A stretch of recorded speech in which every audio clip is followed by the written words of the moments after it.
देखिए फिजिक्स में सबसे पहले चीज तो आती है फिजिकल क्वांटिटीज। आपको जरूरत इसकी है नहीं फिलहाल, है ना।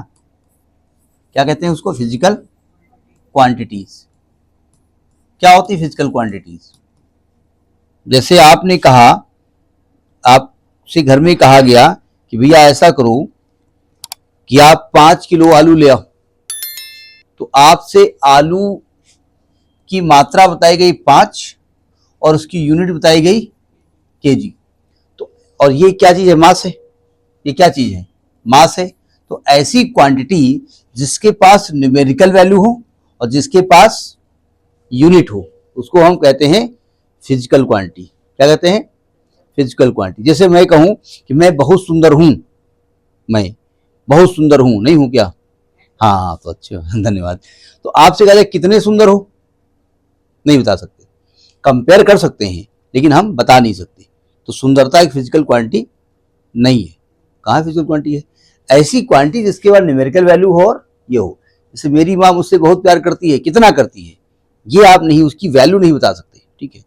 तो फिजिकल क्वांटिटी वो होती है जिसके पास न्यूमेरिकल वैल्यू होती है और जिसके पास यूनिट होती है।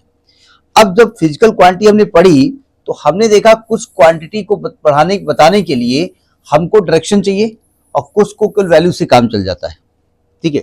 तो क्वांटिटी को दो भागों में बांटा गया, एक वेक्टर क्वांटिटी, एक स्केलर क्वांटिटी। तो पहली क्वांटिटी बताई गई स्केलर क्वांटिटी। स्केलर क्वांटिटी यहां पर केवल इसका नाम ही आपको बता दिया जाएगा, आपको इसके आगे की जरूरत नहीं पड़ेगी। बड़े क्लास में जाओगे तो फिर उसका पूरा चैप्टर आएगा, ठीक है। स्केलर क्वांटिटी होती है कि द फिजिकल क्वांटिटी, राइटिंग मेरी थोड़ा सा गंदी है। द फिजिकल क्वांटिटीज, हमने जानबूझ से चूंकि फिजिकल वर्ड यूज होना है ना, तो इसलिए हमने बताया फिजिकल क्वांटिटी क्या होती है। तो कहते हैं the physical quantities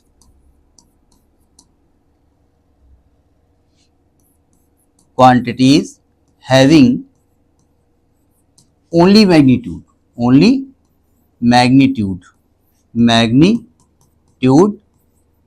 but no direction, मतलब जिसके पास केवल मैग्नीट्यूड होता है, डायरेक्शन नहीं होती है, उनको हम क्या कहते हैं? उनको हम कहते हैं स्केलर क्वांटिटी। जैसे हमने एग्जांपल दिया मास। आप दुकान पे गए, आपने कहा भाई 2 किलो क्या तुम्हें अच्छा लगता है? भिंडी। 2 किलो भिंडी दे दो, तो आपसे वो दे देगा, ठीक है। आपने कहा टेम्परेचर, डॉक्टर के पास गए और उसने कहा आपका टेम्परेचर 105 डिग्री सेंटीग्रेड है, हो सकता है, डिग्री फ़ारेनहाइट है, हो सकता है ना? नहीं हो सकता ना। हमारे रिलेटिव हैं, भगवान दया से बड़े आदमी हैं, पढ़े लिखे कम हैं, देखिए चूंकि बड़े आदमी है तो उनके लड़के का जो बुखार उखार आता है तो कहते हैं उनके लड़के का बुखार शुरुआत 105 से होता है। कहीं लड़कों का बुखार 105 बुखार। अब बड़े आदमी के लड़के टेम्परेचर 100 अगर हो, 101 हो, तो आदमी का है बड़ा, तो एक अलग की बात है। तो टेम्परेचर कैसी क्वांटिटी है? स्केलर क्वांटिटी है। यानी इसको एक्सप्रेस करने के लिए या इसको बताने के लिए आपको इतने बताना जरूरी है कि भाई टेम्परेचर इस बॉडी का इतना है, ठीक है। जैसे स्पीड, यानी आपकी बाइक का जो कांटा है वो कितने पे लटका हुआ है, बस वो स्पीड होती है, ठीक है। जैसे डिस्टेंस, टोटल लेंथ ऑफ आपकी जर्नी, आपकी जो टोटल लेंथ ऑफ जर्नी है उसको क्या कहते हैं? डिस्टेंस कहते हैं। तो ये और सी बहुत सारी क्वांटिटी होती हैं, ऐसी क्वांटिटी। अब इनको आप कहेंगे इसको वेक्टर कहा, स्केलर कहा क्यों गया?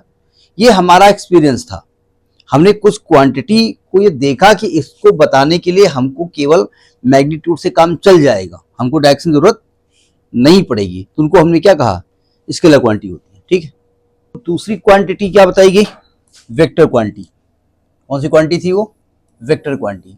कुछ ऐसी क्वांटिटीज होती हैं जिनको बताने के लिए आपको केवल मैग्नीट्यूड से काम नहीं चलता है, आपको डायरेक्शन मालूम होनी चाहिए, ठीक है।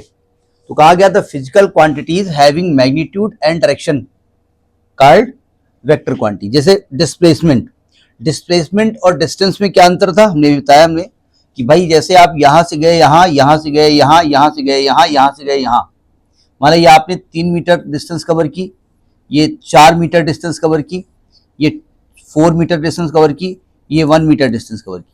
तो अगर आपसे कहा जाए टोटल डिस्टेंस कितनी कवर की, तो टोटल डिस्टेंस का मतलब होता है, डिस्टेंस का मतलब होता है the total length of journey, आपकी जर्नी का टोटल लेंथ। तो कितना हो गया, 4 3 7 7 4 11 1 12, तो जो डिस्टेंस आपका है वो कितना है, टोटल 12 मीटर है। लेकिन अगर आपसे कहा जाए डिस्प्लेसमेंट क्या है, तो आपकी इनिशियल और फाइनल पोजीशन के बीच की जो स्मॉलेस्ट दूरी होती है, इसको नापेंगे जो भी होगा उसको डिस्प्लेसमेंट कहेंगे। तो डिस्प्लेसमेंट के पास डायरेक्शन भी होती है, ठीक है। वेलोसिटी, वेलोसिटी स्पीड की चाची होती है, स्पीड की चाची होती है। स्पीड के पास क्या होता है, मैग्नीट्यूड होता है कि आपकी बाइक का कांटा किस कहां पर टिका हुआ है, वो हो गई स्पीड। लेकिन आपकी बाइक की डायरेक्शन क्या है, किधर मुड़े आप, तो डायरेक्शन भी हम बता देंगे, तो क्या हो जाएगा, वेलोसिटी हो जाएगा। जैसे हमने कहा मास 5 किलो आलू, काम खत्म। वेट फोर्स होता है, जिस फोर्स से अर्थ अपनी किसी बॉडी को अपनी ओर खींचती है, ठीक है। तो ये जितनी क्वांटिटीज होती है कैसी क्वांटिटी होती है। अब ये नहीं कहना एटसेट्रा कौन सी क्वांटिटी होती है, तो एटसेट्रा मतलब इसमें और भी क्वांटिटी होंगी, ठीक है।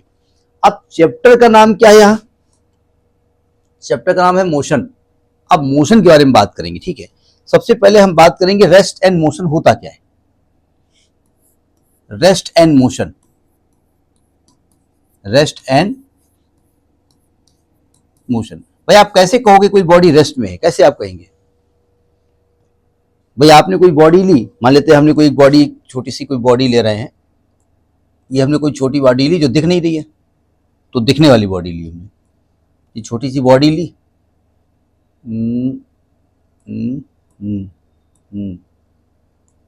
कलर, चलिए ये बॉडी ली, ठीक है।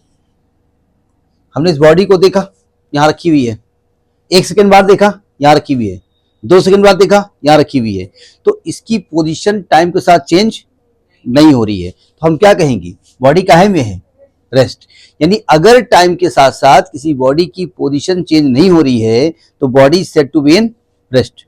लेकिन हमने मान लिया ये बॉडी थी, देखी यहाँ रखी थी, थोड़ी देर बाद हमने देखा बॉडी यहाँ रखी थी, थोड़ी देर बाद देखा बॉडी यहाँ पहुंच गई, थोड़ी देर बाद देखा बॉडी यहाँ पहुंच गई, तो because the body is changing its position then we can say it is in time, sorry क्या बोल रहा हूं, इट इज इन मोशन, ठीक है। तो डेफिनेशन क्या लिखेंगे आप, कि body changing the position with time, लिख दो rest and motion. If the position of any object is changing with time, हम लिख नहीं रहे हैं, if the position of an object is changing with time then it is said to be in motion, then it is said to be in motion, and if the position is not changing then it is said to be in rest। जैसे मान लिया hanging clock है, आपकी दीवार पे कोई भी एक क्लॉक लटकी हुई है, हैंगिंग क्लॉक है ऑन वॉल, तो किस पोजीशन में है, रेस्ट में है या मोशन में है, ये रेस्ट में है, ठीक है। लेकिन मान लिया एरोप्लेन है, या एरोप्लेन फ्लाइंग, या फ्लाइंग एरोप्लेन, या aeroplane flying in sky, flying in sky, तो ये मोशन में है। एग्जाम्पल तो आप अपने हिसाब से कर सकते हैं, ठीक है। यानी अगर किसी बॉडी की पोजीशन चेंज नहीं हो रही है तो टाइम के साथ साथ तो वो रेस्ट में कहलाएगी। लेकिन कभी कभी एक गड़बड़ होता है, क्या गड़बड़ होता है जरा समझिएगा। गड़बड़ ये है कि मान लेते हैं कि आप ट्रेन पे बैठे हुए हैं, यानी यहां पर एक गड़बड़ है, गड़बड़, हिंदी में ऐसे गड़बड़ कहा जाता ना, अब चाहे गड़बड़ कहो चाहे गड़बड़ कहो, तो ये क्या है, ये क्या लिखा है, गड़बड़। तो क्या गड़बड़ है, आप ट्रेन में बैठे हुए हैं, आपके बगल में कोई बैठी हुई है या बैठा हुआ है, और आपने 15-20 मिनट आधे घंटे देखा वो भी बैठी आप भी बैठे, तो वो रेस्ट में है कि इमोशन में है, रेस्ट में है।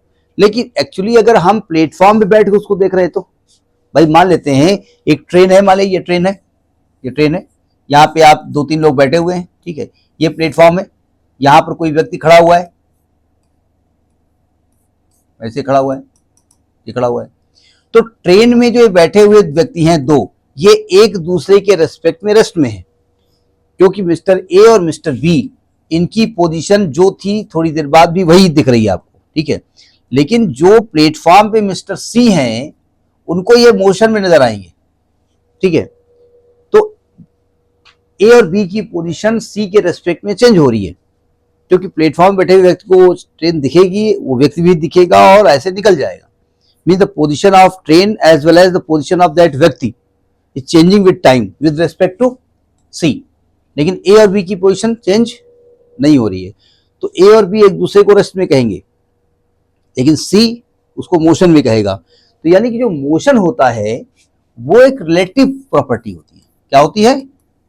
रिलेटिव प्रॉपर्टी होती है। ये डिपेंड करता है कि आप किसके रेस्पेक्ट में उसको देख रहे हैं।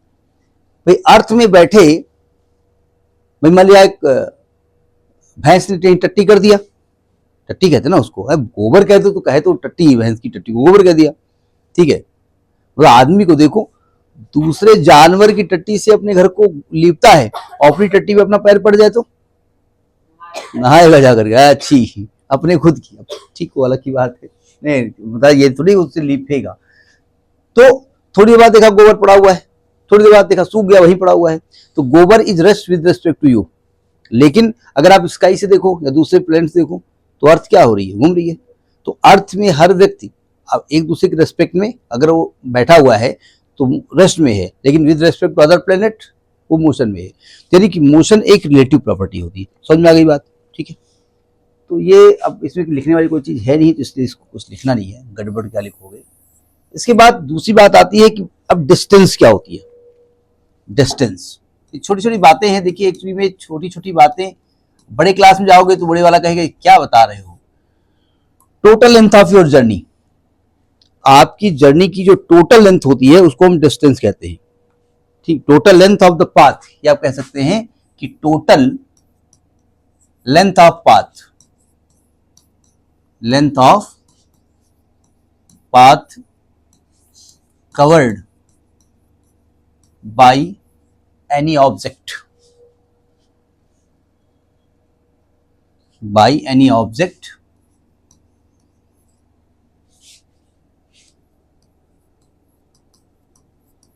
is called distance, is called distance। आप कॉलेज से, मान लिया आप, ये आपका कॉलेज है, ये वाला कॉलेज है आपका, और ये आपका घर है, होम है। आप होम से कॉलेज गए और आपने 2 किलोमीटर डिस्टेंस कवर की, ठीक है।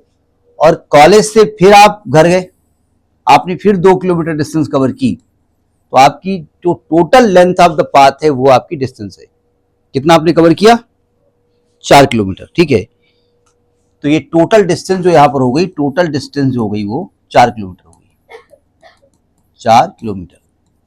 और ये एक स्केलर क्वांटिटी है, it is a scalar quantity, scalar quantity. यानी कि डिस्टेंस बताने के लिए आपको डायरेक्शन बताने की जरूरत नहीं है, ये एक स्केलर क्वांटिटी, ठीक है, नोट करिए। दूसरा पॉइंट है डिस्प्लेसमेंट।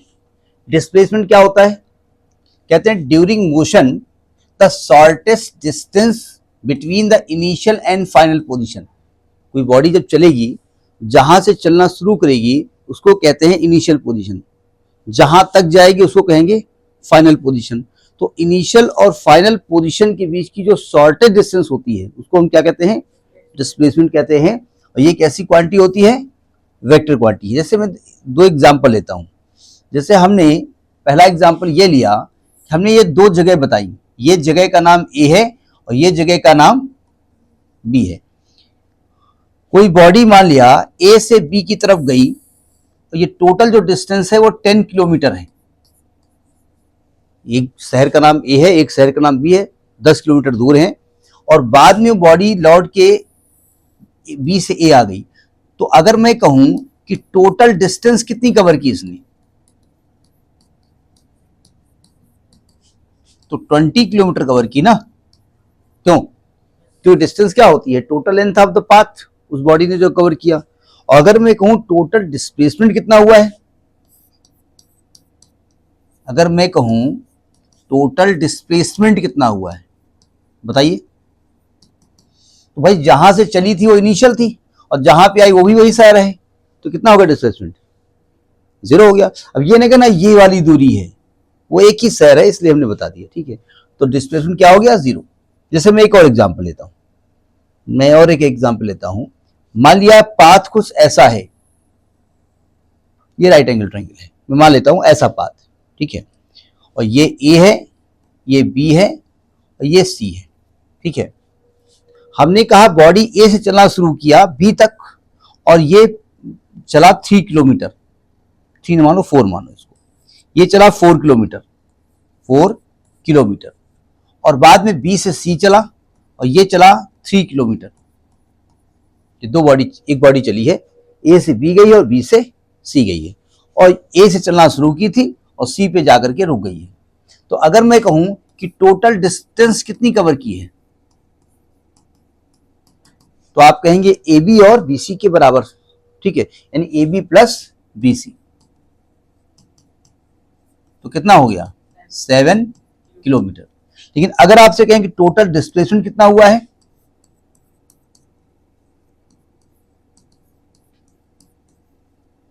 ये डिस्प्लेसमेंट लिखा है, डिस्प्लेस राइटिंग थोड़ा गंदी है, तो ये यहां से यहां की दूरी होगी ना, एसी हो गई। एसी कैसे निकालोगे आप, नाप करके, हाँ, आप पाइथागोरस थ्योरम लगा देंगे तो यहां क्या आएगा, AC square is equal to AB square plus BC square.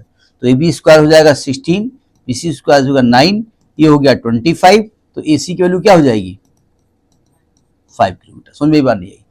और अगर गलती से बॉडी वापस लौट के यहां आ जाती, मतलब ये बॉडी अगर लौट के यहीं आ जाती, ये 5 किलोमीटर डिस्टेंस कवर करती, तो डिस्टेंस कितनी हो जाती है 4 + 3 + 5, और डिस्प्लेसमेंट कितना हो जाता है 0, क्योंकि बॉडी यहां चली थी वहीं लौट के आ गई, ठीक है। मोशन दो प्रकार का होता है, एक होता है यूनिफॉर्म मोशन। क्या होता है, यूनिफॉर्म मोशन। यूनिफॉर्म मोशन होता है जब आप स्कूल यूनिफॉर्म पहन करके आप जाते हैं स्कूल, क्यों यूनिफॉर्म नहीं आते, चले जाते हैं, अच्छा। यूनिफॉर्म मोशन का मतलब होता है कि अगर इक्वल टाइम इंटरवल में, लिखा अगर एक बॉडी एक स्ट्रेट पाथ में मूव कर रही है, body moving along a straight path covers equal distance in equal interval of time, मतलब सेम टाइम इंटरवल में सेम डिस्टेंस कवर करे, तो उसको हम क्या कहेंगे, उसका मोशन कैसा होगा, यूनिफॉर्म मोशन। जैसे हमने कहा, मान लिया मैं एक एग्जांपल अगर लूं, मैंने कहा एक कार मूव कर रहा हूं मैं, पहला कार ने हमने कहा कि 1 मिनट में वो 50 मिनट चलती है, फर्स्ट मिनट में, सेकेंड मिनट में फिर वो 50 मिनट चलती है, सेकेंड मिनट में कह रहा हूं, 2 मिनट नहीं कह रहा हूं, थर्ड मिनट में वो 50 मीटर चलती है। तो हर 1 मिनट उसके द्वारा जो डिस्टेंस कवर की जा रही है वो सेम है, तो उसका मोशन कैसा कहलाएगा, यूनिफॉर्म मोशन कहलाएगा। लेकिन अगर मान लिया कि टाइम तो सेम है लेकिन डिस्टेंस अलग अलग है, तो उसको कहेंगे non uniform motion. If a body moving along a straight path covers unequal distance in equal interval of time, तो उसको नॉन यूनिफॉर्म कहते हैं। जैसे मान लिया दूसरा एग्जाम्पल ले लें कि कोई ट्रक चल रहा है, 1 घंटे में वो ट्रक 40 किलोमीटर डिस्टेंस कवर करता है, दूसरे घंटे में सेकेंड आवर, फर्स्ट आवर में, सेकेंड आवर में, 2 घंटे में नहीं, सेकेंड आवर में मान लिया वो 20 किलोमीटर डिस्टेंस कवर करता है, ठीक। थर्ड आवर में मान लेते हैं वो 50 किलोमीटर डिस्टेंस कवर करता है, तो इस प्रकार का मोशन क्या कहलाएगा, नॉन यूनिफॉर्म मोशन। समझ में आ गया। तो मैंने बताया कि मोशन रेस्ट क्या होता है, डिस्टेंस क्या होता है, डिस्प्लेसमेंट क्या होता है, यूनिफॉर्म क्या होता है और नॉन यूनिफॉर्म क्या होता है, ठीक है। बहुत छोटी छोटी बातें हैं, लेकिन जब हम बड़े क्लास में पहुंच जाते हैं और जब टीचर छोटी बातें पूछता है तो हमको बड़ी बेइज्जती फील होती है, ये हमको थोड़ी आता है, हम भूल जाते हैं, वो लोग भूल जाते हैं, ठीक है। इसको नोट कर लीजिए।